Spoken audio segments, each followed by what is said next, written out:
In today's episode, we're talking about the ick and how the ick, if you just water it all down, is really just emotional avoidance and self-sabotage in romance. This one is really, really good. Right now, we're still dealing with some technical stuff on the podcast, so there's not going to be an intro or an outro, so I'm just going to tell you who I am.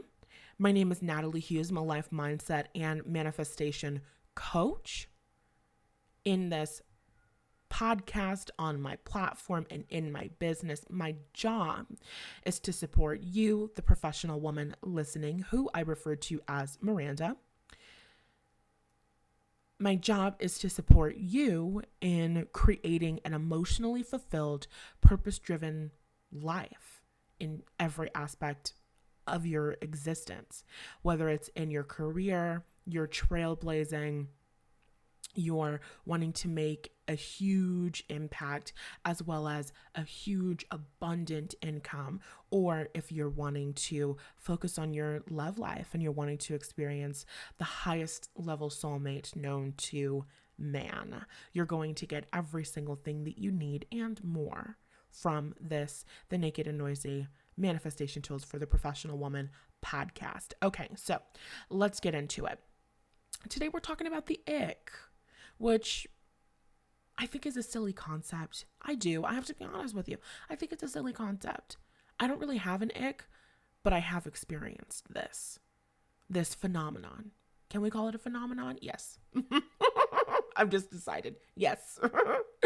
I have experienced this phenomenon. Do I call it an ick? No, but I chose the phrase ick because it's something that's very popular right now. So let me catch you up.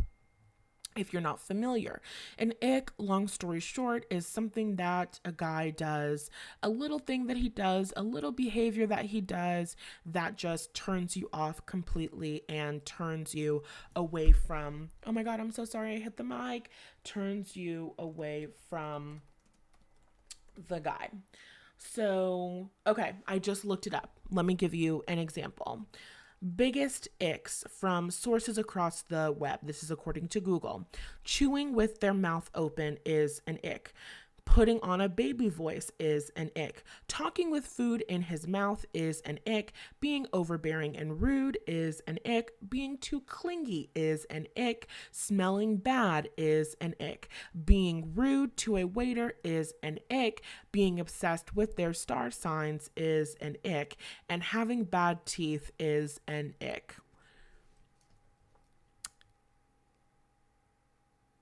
Long story short, the idea and concept of an ick is basically something that is usually a very small detail, something that's pretty inconsequential in the long run, but it's this very small detail that gets blown up, and it's the reason for you to completely walk away from a relationship and throw a person away. Now, I just read the examples right off of Google, but the example of like being overbearing and rude, I wouldn't consider that to be an ick. I would consider that to be like incompatibility. You know what I mean? For the most part, when women or people, but this is a podcast for women, so we're talking about women. When women are talking about icks, like chewing with your mouth open or talking with food in your mouth, it's kind of like, it's such a small, irrelevant thing. It's a small, irrelevant detail, but it's been blown up into this huge thing. And it's like this relationship pattern or this phenomenon where you're allowing these very small things to get between you and forming genuine, authentic connection with another human being. That's why I'm arguing in today's episode that the idea and concept of an ick is really just emotional avoidance. It's really just you running away from love and from intimacy and from closeness. This idea of an ick is criticism, and criticism is a killer. Criticism is a killer. Criticism is a killer of divine masculine energy. Men do not thrive under criticism. Criticism is also a killer of divine feminine energy. Nobody thrives under criticism. Criticism is basically when you are approaching other human beings who are naturally and normally flawed, and you're approaching them with this magnifying glass, and you are looking for reasons to give up on them. You are looking for reasons to throw them out of your life. You are looking for reasons to abandon them, to abandon the relationship, to abandon the connection. And all of this is going to boil down to you being defensive in love. I promise you. I promise you. Because there's certain shit that really just doesn't matter. Why are you focusing on the things that don't really, really matter? And allowing that to completely turn you off from somebody who would otherwise be a great person that you're compatible with. It's because there's something deeper that's going on underneath the surface. When we're having a conversation about X, we're not really ever having a conversation about straight up incompatibility, right? Incompatibility would be like,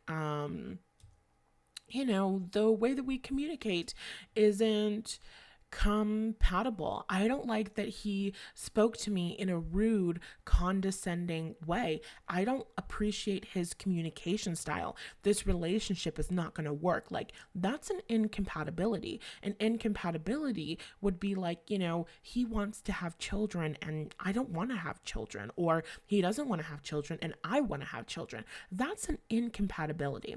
Those are things where this relationship is not going to work long term because of who I am as a person and the kind of life that I, choose to live and the kind of lifestyle that I'm choosing to create. That's incompatibility. That's not going to work. Of course, we're going to go ahead and walk away from a relationship because there's incompatibility, right? But what happens when a guy comes into your life and he's amazing?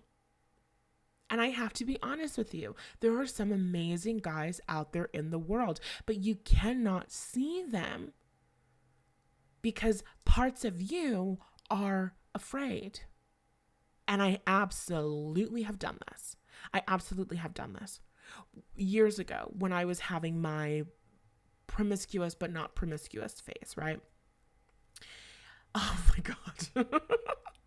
I'm thinking about examples and I'm going, oh my God, that was like, no, this is so real. So I had an experience where I would like talk to a guy, or a guy would approach me, or I'm like on Tinder or whatever.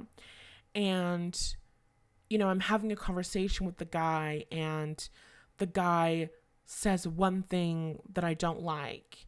And I'm like, oh, like this is why I don't get on Tinder, or this is what's wrong with men nowadays, or why would you say this, or something like that. And it's like these little tiny things about them.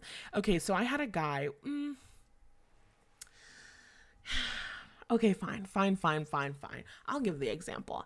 I had a man message me on Tinder. This was like the fall of 2021. And he was a very attractive man. And I'm kind of frustrated with my past self for how I behaved. I'm kind of frustrated looking back on this connection today.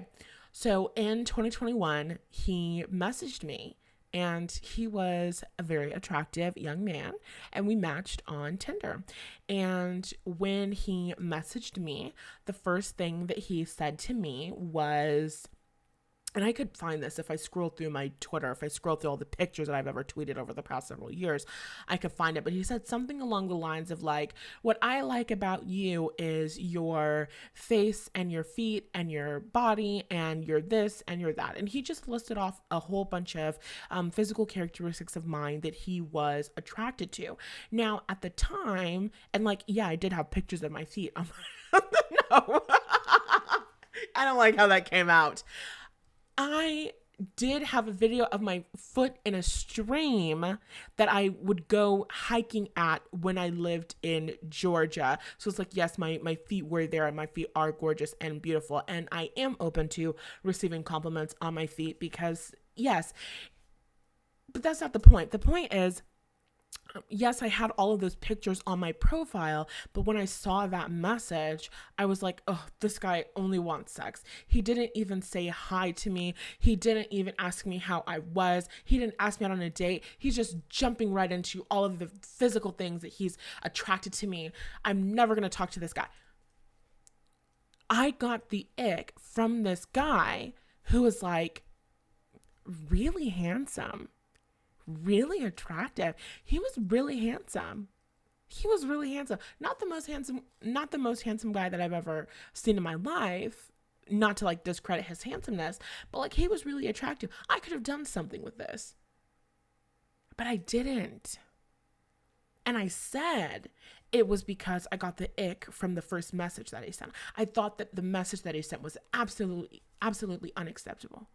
How dare you create a list of things about me that you think are beautiful and attractive? I'm so sorry. If you attempted to date me any year up until 2024, you may be entitled to financial compensation because, oh my God, I was in a Queen of Swords energy. If you're not familiar with tarot, I was just very much like not playing games, but I also said that I wanted something casual, or maybe this was after I decided that I wanted a relationship. I don't remember where I was at that point in my journey, but I was transitioning into wanting a serious relationship. I didn't like the way that he approached me. So I got the ick from how he approached me. But is that the truth? Is that what I really got the ick from? Because if I look back on that situation today, I can look back on myself and I could say, that was one of the hottest men that I've ever hit on you in your life. And a part of you felt insecure and unworthy. And you pushed that man away. And you said that the reason why you weren't interested in him was because you didn't like the way that he was approaching you. But really, you were afraid that he was going to reject you. So you rejected him first. But I didn't know that. I didn't know that I was afraid of him rejecting me, so I was rejecting him first. I didn't know that because I didn't have that relationship of intimacy with myself at that point in time. Yes, I was good at identifying how I felt and all of that good stuff, but I wasn't reflecting in my relationships. I mean, I was reflecting for like healing purposes, but at that moment in time, I wasn't aware that that was the thing. I wasn't aware that I was emotionally unavailable. I was aware that I had inner children that needed to be healed and different things like that. I was aware that sometimes I had feelings of unworthiness and I was moving through that. I was aware that I expected men to ghost me and I was experiencing that and I was moving through that. But I was not aware that when you feel unworthy of love, when you feel like you're not good enough, you can push men away. You're showing up in that harsh criticism energy in your relationships, not because you have the highest standard in the world, and it can package itself so beautifully, right? Our defensiveness, our protective parts of ourselves can package itself up like, I'm a woman of high value. I'm a woman of high status. I'm a woman who knows, what she's worthy of and what she deserves. I saw a woman on TikTok who, a guy had asked her out on a date and he had her sit in the car and they ate the food in the car. And she's like, and I'll never be seeing him again because he took me out on a date and had me sit in his car, to eat the food instead of taking me out to a restaurant. And it's like, that's such a great, perfect example of a lot of women who walk around saying that they have high self-worth and all of these things. And it's not that it's bad for you to have boundaries. It's not that it's bad for you to have expectations. You want a man to take you out to a restaurant to eat, you communicate that. You're going out with the guy, he's planned something for you. He's like, let's just sit in the car and eat. You say, I would rather not sit in the car and eat my food. And then you let him brainstorm and take you to a local park or take you back to his home to have the meal or what the fuck ever. You can communicate to a man what you want and what you need while also letting him be in that masculine energy and problem solve and come up with a plan that supports you and meets your need. It's your responsibility to communicate what you want, need, and respect. That man didn't know that you weren't okay sitting in a car, having that meal. And in the video, she's not talking about that man's values. She's not talking about who that man is as a person. She's not talking about that man's goals for his future. She's not talking about compatibility. She's talking about one mistake, one kind of inconsequential thing that she's blown up to be a reason why she'll never go out with that man again. And hey, if that works for her, more power to you. I don't really give a fuck. But I'm giving you this example in my podcast of how we can show up as women in this critical energy. This guy's not good enough. This guy's not good enough. This guy's not good enough. This guy's not good enough. This guy's not good enough. And it's not actually about whether or not the guy is good enough. And it's actually about us. And it's actually about the fact that we're afraid. You show up in your relationships hyper vigilant because, I don't like how he said this. I sent a guy a message on Tinder, which I realize sometimes I don't think about it because, I just live my life being me. But I realize that not a lot of women on earth are as direct and honest as I am. Not a lot of human beings on earth are as direct and open as I am. So years ago, this is maybe like 2022, I had matched with this guy on Tinder. He was very handsome. I wasn't looking for anything serious with him. And I sent him this message basically saying, I would love to have casual sex, but before I can have casual sex, I need to feel safe and secure and da-da-da-da-da. And I sent this message being very plain. And then he responded back to the message and he responded something like, wow, that was a lot, LOL. And it really pissed me off. And sharing that memory also pissed me off. And it's not that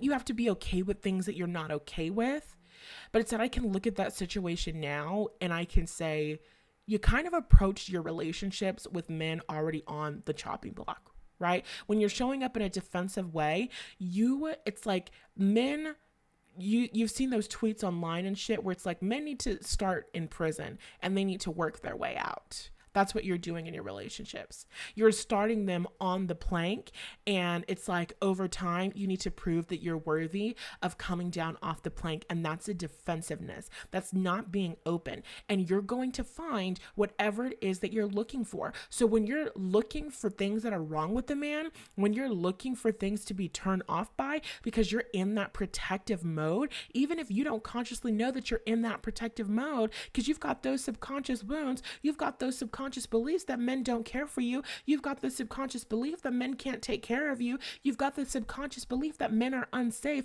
You've got all of these subconscious stories that are going on. That means stories that you're telling outside of your awareness.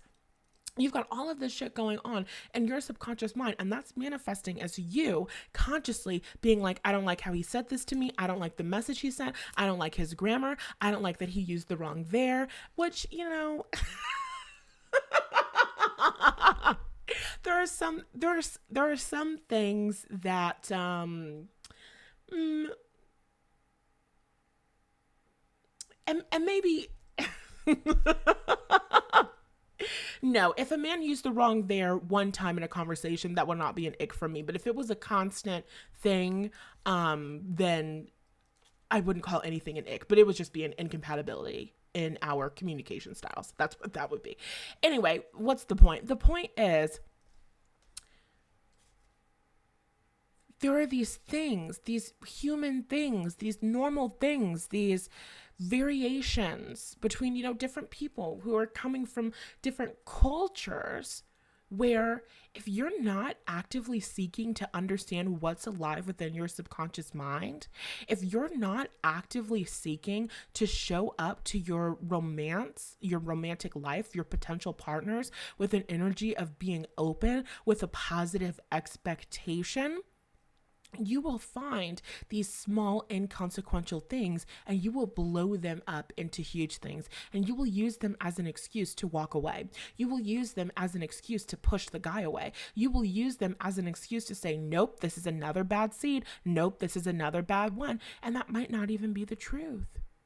That might not even be the truth. There are some things where you're like, oh no, this is an incompatibility. I could not see us together in the long run. And then there are other things where it's like, is this something that really, really matters to you? Is this something that genuinely and authentically matters to you? Or are you having an experience where you're afraid? You're afraid of being open. Sometimes the guy is too perfect. Sometimes you have the belief that he's too good to be true and there has to be something wrong. So then you find a little small thing that's wrong and you turn it into a big, whole, huge thing. I have done it. I have done it recently. You've got to be aware of what's alive within you. You've got to have that relationship with yourself. You've got to have that relationship with your feelings, because there's a difference. For me, especially, there's a difference where it's like, okay, I know that I want this guy, but there's this thing about him that I'm feeling iffy about. But I still want this guy, but I feel iffy about this thing. And this thing that I'm iffy about makes me want to completely push away from the relationship and the connection.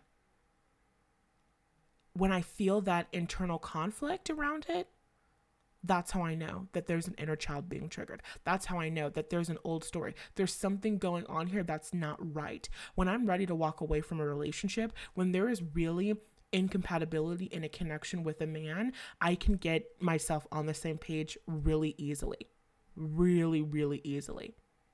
But whenever there's that going back and forth, I feel conflicted about it. I don't know what I should do. That's a sign that there's something deeper going on that I need to look at. And you might look at the deeper thing and still decide, okay, yeah, I've healed the deeper thing. That's great. And I still am not interested in moving the relationship forward. Like, you might think that. But the point is that you've got to be aware of what's actually alive within you, so that way you can understand if it's a story of unworthiness that's being triggered, if it's a protective part of yourself, or if it really just is incompatibility.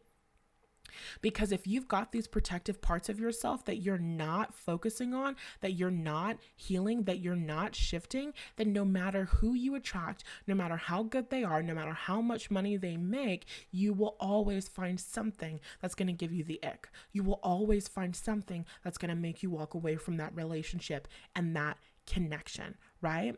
So it's really, really important to have that relationship with yourself where you're aware of what's alive within you. And it's important for you to drop that defense. Don't create a dynamic where men are coming into your life and right off the bat, you're ready to cut them off. You don't have to create an experience where men have to prove that they can get to be in your life. You can create an experience where you're open-hearted with men, where you're excited to see where things go, where you expect and trust them to show up for you. And in order to do this, you've got to clear out some stuff from your past. You've got to develop some new ways of seeing men. You've got to develop a new relationship with your own personal power. And in order to help you do this, I am hosting a free 3-day live training next week from June 3rd to June 5th, 2024. This is the Drop the Defense live training experience. It is for the woman who is ready in love, but she's weary. You're weary about men and relationships after the horrible dates and negative experiences. A part of you doubts that your soulmate exists. You're feeling defensive with men in love, and you're ready to find a better way. This 3-day free live training experience is going to be absolutely amazing. You can learn more about what I'm giving you in all 3 of the days, and you can grab your spot using the link in the show notes or the description in YouTube. I love you so much, and I hope that I can hang out with you live next week or hear your feedback on the replays while they're still up. And I will talk to you on next Monday in the podcast. The next episode will come on next Monday. Okay, bye.